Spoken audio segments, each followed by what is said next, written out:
ಮುಂದೆ ಸುಮ್ನೆ ಯಾವುದೇ ರೋಗಿಯನ್ನ ಐಸಿಯುಗೆ ಹಾಕುವಂತಿಲ್ಲ. ಐಸಿಯು ದಾಳವನ್ನ ಬಳಸಿಕೊಂಡು ದುಡ್ಡು ಮಾಡುವ ಆಸ್ಪತ್ರೆಯವರೆಗೆ ಶಾಕ್.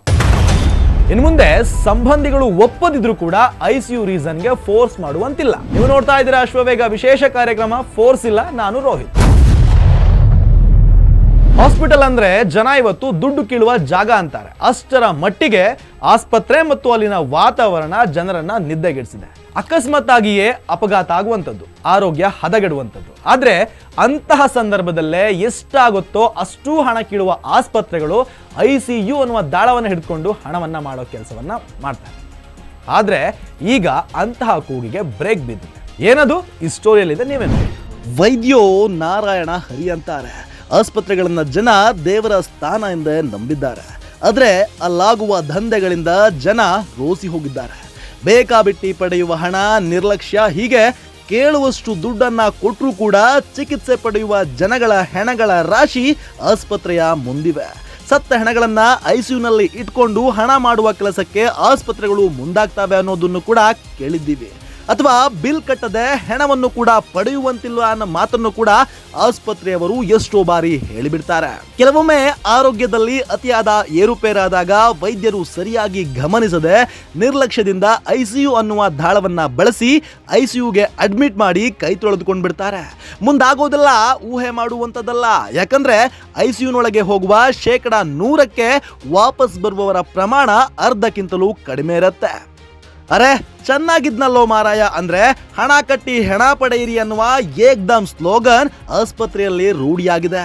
ಈಗ ದೇಶದಲ್ಲಿ ಅಂದ್ರೆ ಸರ್ಕಾರಿ ಆಸ್ಪತ್ರೆಗಳಲ್ಲಿ ಸುಮಾರು 1 ಲಕ್ಷ ಬೆಡ್ಗಳಿದ್ದು, ಖಾಸಗಿ ಆಸ್ಪತ್ರೆಗಳಲ್ಲಿ ಜನರಲ್ ಬೆಡ್ಗಿಂತಲೂ ಐಸಿಯುನ ದರ 5 ರಿಂದ 6 ಪಟ್ಟು ಹೆಚ್ಚಿದೆ. ಈ ಒಂದು ಕಾರಣದಿಂದ ಸರ್ಕಾರ ರೋಗಿಗಳ ಮನೆಯವರು ಅಥವಾ ಸಂಬಂಧಿಕರು ಐಸಿಯುಗೆ ಅಡ್ಮಿಟ್ ಮಾಡೋದು ಬೇಡ ಅಂತ ನಿರಾಕರಿಸಿದ್ರು ಕೂಡ ವೈದ್ಯರು ಇನ್ಮುಂದೆ ಫೋರ್ಸ್ ಮಾಡುವಂತಿಲ್ಲ. ಅನಾಗತ್ಯ ಚಿಕಿತ್ಸೆಗಳ ಮೂಲಕ ರೋಗಿಗಳ ಕುಟುಂಬದ ಬಿಲ್ ಭಾರವನ್ನ ಮತ್ತು ಹೆಚ್ಚಳವನ್ನ ತಡೆಯುವ ನಿಟ್ಟಿನಲ್ಲಿ ಕೇಂದ್ರ ಸರ್ಕಾರ ಈ ಕ್ರಮವನ್ನ ಕೈಗೊಂಡಿದ್ದು, ತುರ್ತು ನಿರ್ಘಟಕಗಳಲ್ಲಿ ರೋಗಿಗಳಿಗೆ ಚಿಕಿತ್ಸೆಗೆ ಸಂಬಂಧಿಸಿದಂತೆ ಮಾರ್ಗಸೂಚಿಯನ್ನು ಕೂಡ ಹೊರಡಿಸಿದೆ. ಹೊಸ ನಿಯಮಗಳ ಪ್ರಕಾರ ಗಂಭೀರ ಅನಾರೋಗ್ಯಕ್ಕೆ ತುತ್ತಾಗಿರುವ ಮತ್ತು ಜೀವ ಉಳಿಯುವ ಸಾಧ್ಯತೆ ಕ್ಷೀಣಿಸಿರುವ ರೋಗಿಯನ್ನ ಕುಟುಂಬ ಸದಸ್ಯರ ವಿರೋಧದ ನಡುವೆಯೂ ಆಸ್ಪತ್ರೆಗಳು ಐಸಿಯುನಲ್ಲಿ ಇರಿಸಿಕೊಳ್ಳುವಂತಿಲ್ಲ.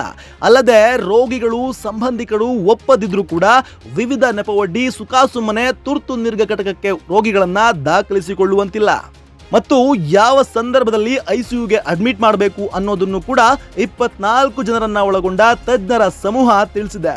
ಸಾಂಕ್ರಾಮಿಕ ಅಥವಾ ವಿಪತ್ತಿನ ಸಂದರ್ಭದಲ್ಲಿ ಹೆಚ್ಚುವರಿ ಚಿಕಿತ್ಸೆಗೆ ಕೊರತೆ ಎದುರಾದಾಗ ರೋಗಿಯನ್ನ ಐಸಿಯುಗೆ ವರ್ಗಾಯಿಸಬಹುದು. ಮತ್ತು ಅಂಗಾಂಗ ವೈಫಲ್ಯ ಅಥವಾ ಕಸಿ, ದೇಹ ಸ್ಥಿತಿ ಕ್ಷೀಣಿಸುವ ಸಾಧ್ಯತೆ ಇದ್ದಲ್ಲಿ ಐಸಿಯುಗೆ ಶಿಫ್ಟ್ ಮಾಡಬಹುದು. ಉಸಿರಾಟ ಸಮಸ್ಯೆ, ಹೃದಯ ಸಂಬಂಧಿ ಕಾಯಿಲೆಗಳಿಂದ ಮೇಜರ್ ಆಪರೇಷನ್ಗೆ ಒಳಗಾಗಿದ್ರೆ ಮಾತ್ರ ಐಸಿಯುಗೆ ಶಿಫ್ಟ್ ಮಾಡಬಹುದಷ್ಟೇ ಎಂದು ಕೇಂದ್ರ ಸರ್ಕಾರ ರಚಿಸಿದ್ದ ತಜ್ಞರ ಸಮಿತಿ ಇದೀಗ ತಿಳಿಸಿದೆ. ಸರ್ಕಾರದ ಈ ತೀರ್ಮಾನವನ್ನ ಮೆಚ್ಚಲೇಬೇಕು. ಯಾಕಂದ್ರೆ ಹಾಸ್ಪಿಟಲ್ ಬಿಲ್ ಕೂಡ ಕಟ್ಟೋದಿಕ್ಕೆ ಆಗದೆ ಹಾಸ್ಪಿಟಲ್ ಮೆಟ್ಟಿಲ ಮೇಲೆ ಕೂತು ಕಣ್ಣೀರು ಹಾಕುವ ಜನ ಎಷ್ಟೋ ಜನ ಇದ್ದಾರೆ. ಆದ್ರೆ ಸರ್ಕಾರ ಇನ್ನಷ್ಟು ಆಳಕ್ಕಿಳಿದು ಈ ತೀರ್ಮಾನವನ್ನ ಅಥವಾ ಇನ್ನಷ್ಟು ಆಳಕ್ಕಿಳಿದು ಪರೀಕ್ಷಿಸುವ ಕಾರ್ಯವನ್ನ ಮಾಡಬೇಕಿತ್ತು. ಯಾಕಂದ್ರೆ ಸರ್ಕಾರಿ ಆಸ್ಪತ್ರೆಗಳು ಹೇಳ್ಕೊಳ್ಳೋಷ್ಟು ಚಂದವಾಗಿಲ್ಲ ಮತ್ತು ಕೆಲವೊಂದನ್ನ ಬಿಟ್ರೆ ಉಳಿದೆಲ್ಲ ಆಸ್ಪತ್ರೆಗಳು ಮೂಗಿನ ಮೇಲೆ ಕೈಯನ್ನ ಹಿಡ್ಕೊಂಡು ತಿರುಗಾಡುವ ಪರಿಸ್ಥಿತಿಯಲ್ಲಿವೆ. ಇನ್ನೊಂದಿಷ್ಟು ಮೂಲಭೂತ ಸೌಕರ್ಯವನ್ನು ಕೂಡ ಕಂಡಿರೋದಿಲ್ಲ. ಇನ್ನು ಕೆಲವು ವೈದ್ಯರನ್ನ ಸರಿಯಾದ ಸಮಯಕ್ಕೆ ತಂದು ಕೂರಿಸುವಲ್ಲಿ ವಿಫಲವಾಗ್ಬಿಡ್ತಾರೆ. ಇನ್ನೊಂದಿಷ್ಟು ಕಡೆಗಳಲ್ಲಿ ಸರ್ಕಾರಿ ವೈದ್ಯರೇ ಖಾಸಗಿ ಹಾಸ್ಪಿಟಲ್ನ ತೆರೆದು ಆ ಕಡೆ ಕೆಲಸವನ್ನ ಮಾಡ್ತಿರ್ತಾರೆ. ಎಲ್ಲ ಕಾರಣಗಳಿಂದ ಖಾಸಗಿ ಹಾಸ್ಪಿಟಲ್ಗೆ ಸಾರ್ವಜನಿಕರು ಮುಖ ಮಾಡಿದ್ರೆ ಖಾಸಗಿ ಆಸ್ಪತ್ರೆಗಳು ಜನರನ್ನ ದುಡ್ಡು ಕೀಳುವ ಯಂತ್ರಗಳಾಗಿ ಮಾರ್ಪಟ್ಟಿವೆ. ಇನ್ನೊಂದು ಮಾತಿದೆ, ಜನರೇ ಹೇಳೋದು, ಸರ್ಕಾರಿ ಆಸ್ಪತ್ರೆಗಳು ಚೆನ್ನಾಗಿದ್ರೆ ಖಾಸಗಿ ಹಾಸ್ಪಿಟಲ್ಗೆ ಯಾರು ಹೋಗ್ತಾರೆ ಅಂತ. ಯಾಕಂದ್ರೆ ಅದೆಷ್ಟೋ ರಾಜಕೀಯ ನಾಯಕರ ಹಾಸ್ಪಿಟಲ್ಗಳು ಆಕಾಶದ ಎತ್ತರಕ್ಕೆ ನಿಂತಿರೋದನ್ನ ನಾವು ಕೂಡ ನೋಡಬಹುದು. ಇದಾಗಿತ್ತು ಈ ಹೊತ್ತಿನ ವಿಶೇಷ. ಮತ್ತಷ್ಟು ಮಾಹಿತಿಗೆ ನೋಡ್ತಾ ಇರಿ ಅಶ್ವವೇಗ.